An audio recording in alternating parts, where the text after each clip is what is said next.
I just got the brand new Mezco 112 Collective Iron Man figure, and it got me thinking, who has produced the best version of the Silver Centurion armor? Hey y'all, welcome back to Carbon Scoring, the best place for comics, history, and action figures. Iron Man's Silver Centurion armor is one of the most classic versions in all of Shellhead's armory. It represented a massive change in the status quo of the founding Avenger. Over the years, we have gotten several versions of this shining knight in toy form. Let's look at each one individually. Toy Biz got the 6-inch party started with this version from Wave 7 of the original Marvel Legends line back in 2004. Hasbro brought out their version as a Walgreens exclusive in 2020. It was followed up by a recolored version in 2023's West Coast Avengers Amazon 5-pack. Diamond got in on the act with their 7-inch scaled figure from the Marvel Select line in 2023. And finally, Mezco has released their take on the silver armor in 2024. We're going to judge each of these figures on the basis of paint, sculpt, articulation, and accessories. But before we get into that, let's go through the history of the Silver Centurion to get an idea of just how significant this armor is in Iron Man's comic history. Iron Man first appeared in Tales of Suspense 39 back in 1963 wearing, appropriately, an iron suit.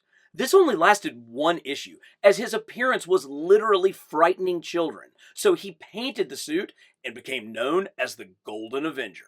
But this was short-lived as well, lasting only 8 issues, before artist Steve Ditko created the classic red and gold look that became the standard for the next 20 years. Sure, there were some alterations over time, along with the occasional one-off suit, but for the most part, old Shellhead's classic look remained unchanged for decades. What did change, however, was the man inside the suit. In the late 70s, Tony Stark's battle with alcoholism led to the now classic Demon in a Bottle storyline. He relapsed in the early 80s, and James Rhodes took the mantle of Iron Man, beginning with issue 163 in 1983.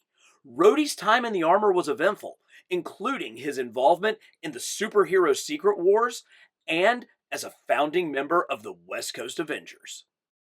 But as Iron Man's 200th issue rolled around, it was time for Stark to return, and what better way than by designing an all-new set of armor for the 80s.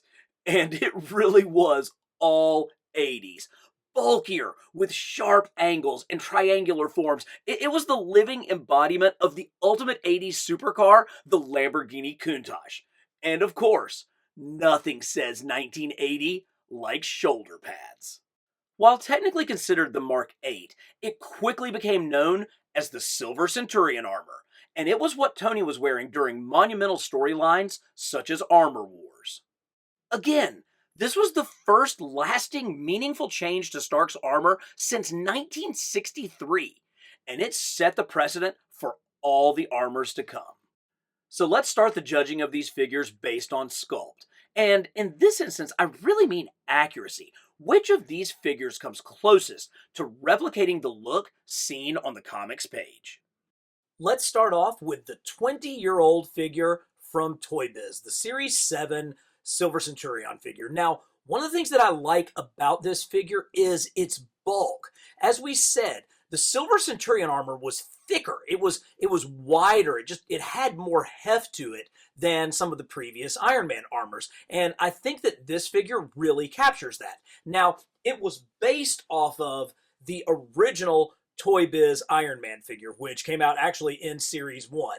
And you can make an argument that this Iron Man was maybe a little bit too bulky, that he was a little bit too beefed up, but Hasbro, when they took over the license, actually went the exact opposite direction, and their initial Iron Man figures were way, way, way too thin. So this one is kind of the Goldilocks version. It's just right. This bulk, these bulkier arms, and these overlays do tend to fit and kind of make the figure look much more accurate to that bulky 80s armor. Now, unfortunately, that's kind of where most of the best stuff ends, because Toy Biz, look, man, they weren't afraid to go for it, and I love that about them. But they've got a lot more just kind of stuff going on. There's more carved in places. There's a little bit more armor bits. It's a little bit more detailed than the comic art really showed. Now, I do like that they got the backpack correct, this big kind of pentagon of a backpack back here. It does have these two added pieces that we'll see those when we get to the accessories. But overall, certainly recognizable as Silver Centurion, but when we're getting down to the nitty-gritty of the costume, it's just a little bit off. Hasbro's 2020 version is certainly a step up when it comes to comic accuracy. Gone are all the unnecessary bits and pieces, and in their place, we've got much more streamlined looks. These boots are absolutely spot on. I was going to initially knock it for the rings down here around the ankles, but I did find some art that showed those. Of course, different artists are going to have different flares and different takes on a character, so I totally get that, but we're going for the most classic look, and this is pretty close. The belt area is right on target. There is a little something missing. There's usually a notch that comes out off of his gauntlets, so a bit of a miss there. The mask is really accurate. It definitely has kind of that square head and, of course, the Lobot-looking earpieces that come around. The big problem that I have with this figure is the back. You know, they get the idea of the backpack there, but not that big, you know, almost pentagonal looking backpack. It's a little bit too tech. So while they get it right with kind of toning down some of the details and really doing a great job across the arc reactor and up across the neck and the head, it's a total miss back here on the back, which is kind of disappointing, but overall, this is a more comic accurate looking figure. For Diamond Select, I don't know that I really have much to say other than this is pure perfection. They got every detail of this figure perfectly right. Look down here at the boots, the simple slot that goes up the shin to the notch that comes out, which is echoed on the gauntlet piece. So what was missing on the Hasbro is here on the Diamond Select with that little notch that comes out. They kept the simple work of the chest and across the waist unit there and up around the head and neck, absolutely perfect. 3 stripes coming out on these giant shoulder pads. That's exactly straight out of the comic, and the repulsor blast on the hands are perfect. One of the areas that I found to be absolutely terrific was with the head. The head is like a square shape with the mask piece kind of recessed into it.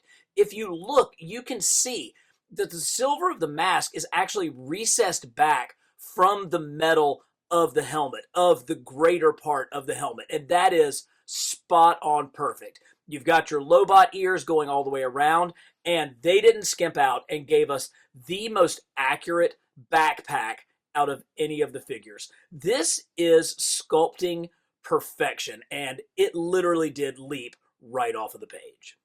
I think it's important to remember with the Mezco 112 figures, they're not really going for perfect comic accuracy. They're actually doing their own interpretation of these characters. So when you see a little bit more detail, when you see instead of like a lycra or skin tight suit, more metallic parts, you've got more metallic bits along the arms, when there's more happening with the abdominal musculature, that really is kind of what their whole motif is. They want something that is clearly a Silver Centurion armor, but is also clearly a Mezco 112 collective figure. So I'm not going to fault them for what they do. They're doing exactly what they want, but what they want isn't fully accurate to the comic page. And since that's what this category is, what we're judging on, they're going to get knocked down a bit. If you've got a nose for great content, give this video a like and subscribe to Carbon Scoring, because nobody knows comics, history, and action figures like we do. Alright, so how do we score them? Diamond Select was clearly the most comic accurate, so they're going to get the full 4 points.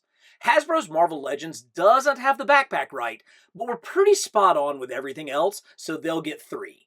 Toy Biz comes in next with their chunky interpretation of the armor, and Mezco's modern version is cool, but it puts them last in this category. Next up, paint applications. Paint applications are a challenging one, particularly when you're talking about a plastic action figure that's supposed to represent something made completely out of metal. But Toy Biz did a really great job with this. They always did an outstanding job with their metallic paint. And you can see that on the harder plastic parts that are the red, that cherry red metallic paint.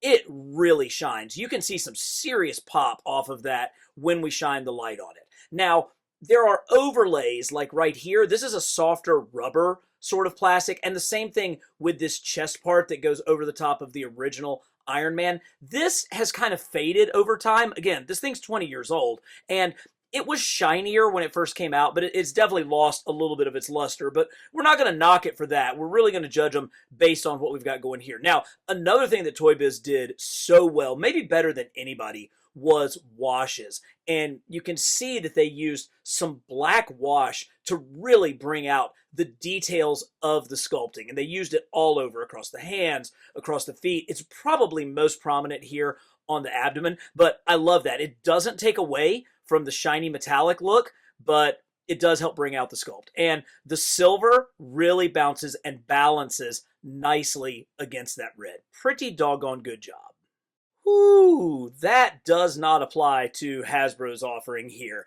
This is where, you use some of that pearlescent plastic that's supposed to have sort of the swirly metallic look to it, and you can see a little bit of that, but this comes across as really, really flat. They did not paint this base plastic, and it just doesn't have much of a metallic texture at all. In fact, it doesn't even really have that cherry red look. It really almost leans more into the purple scale of the spectrum, and it's all the way across. Now, the silver actually has some pretty good shine to it, but it's really lacking across the red parts of this suit, and that's a big knock in my book. Hasbro really could have done a lot better with the painting of this one. Now, I will give them a little bit of credit because they did re-release the figure in the West Coast Avengers 5-pack that was an Amazon exclusive.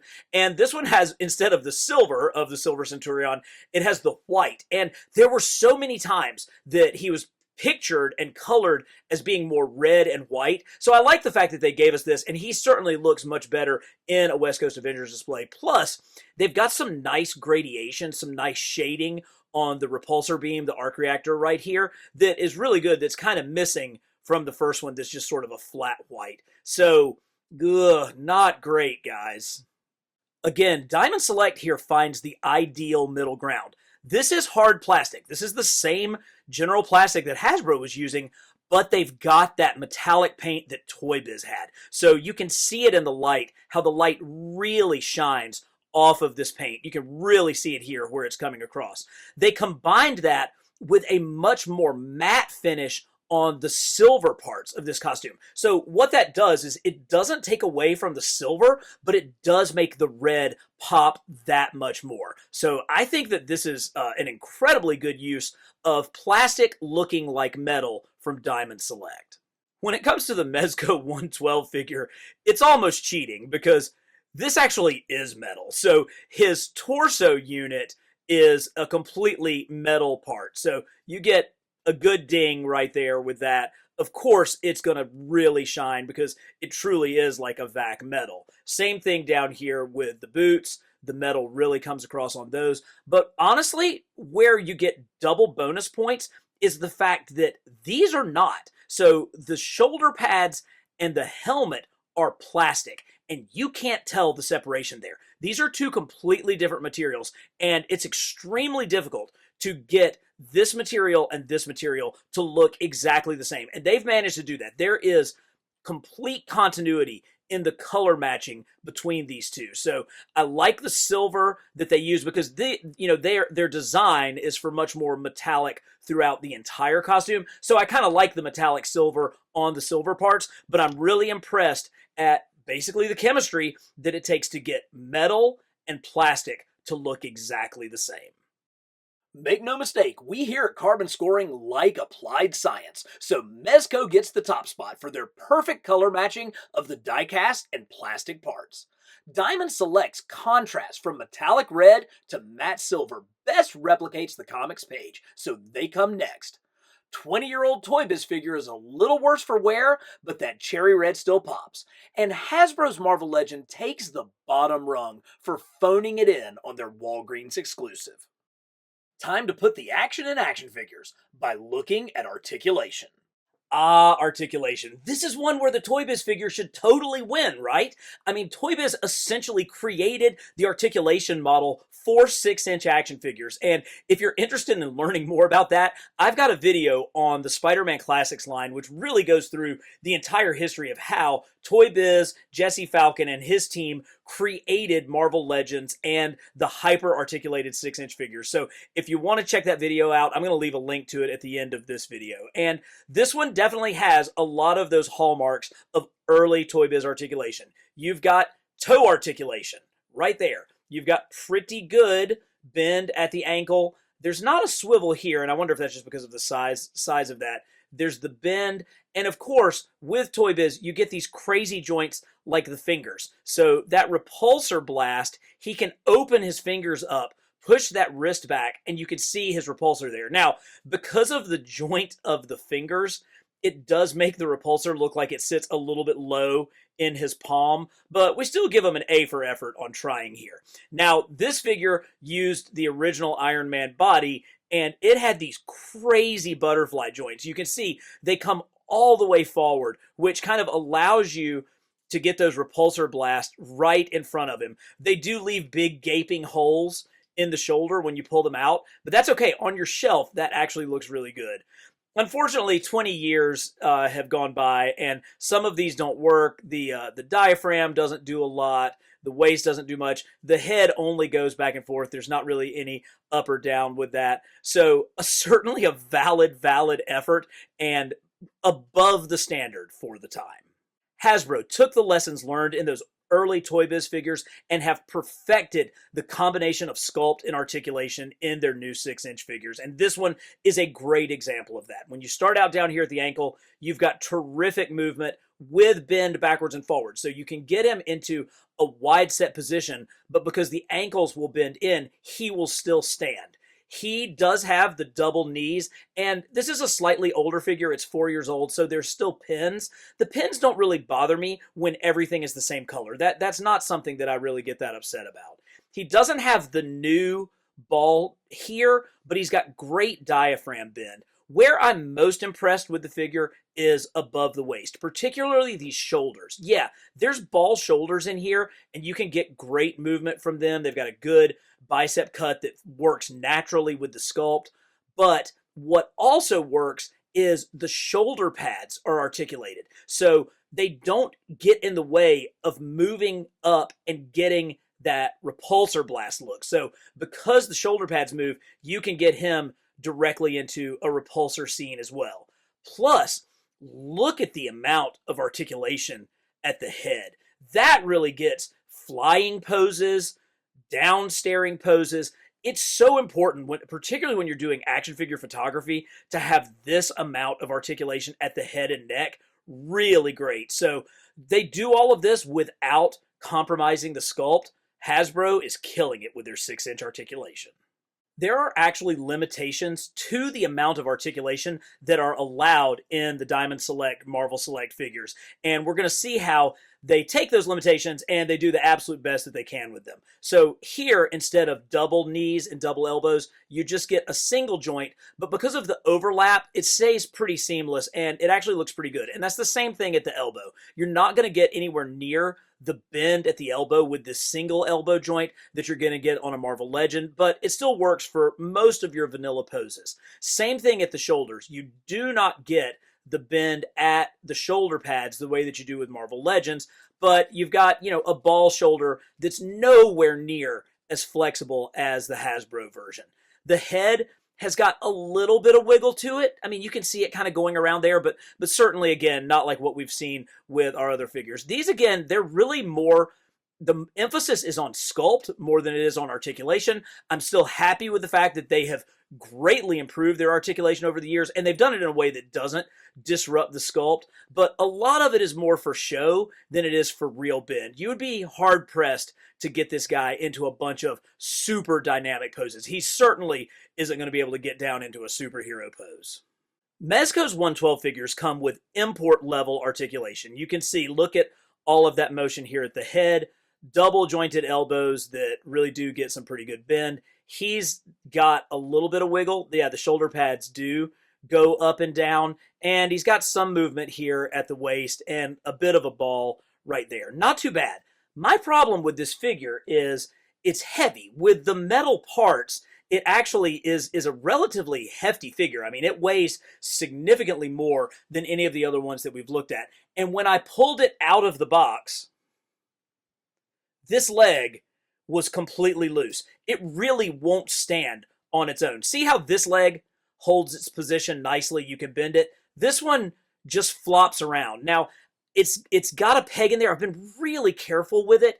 If you push it in, you can sort of get it to at least stand up. But I mean, it literally came out of the box floppy like this. And for a figure at this price, that's pretty annoying. So not very happy about what happened with that. And I got to say, that's a big time knock against this figure. Lots of people feel like this is the most important feature in an action figure, and I get it. Which is why what Hasbro has done with Articulation is so amazing. They continue to refine the mass market figures, giving them the movement of toys that cost 3 to 4 times the price. And they learned it from Toy Biz. Sure, not everything works with those old Toy Biz joints, but they had to walk before Hasbro could run. Mezco probably would have been a spot higher without the QC issues that this figure came with, and while Diamond Select has made huge strides over the years, they are still the least articulated of the bunch.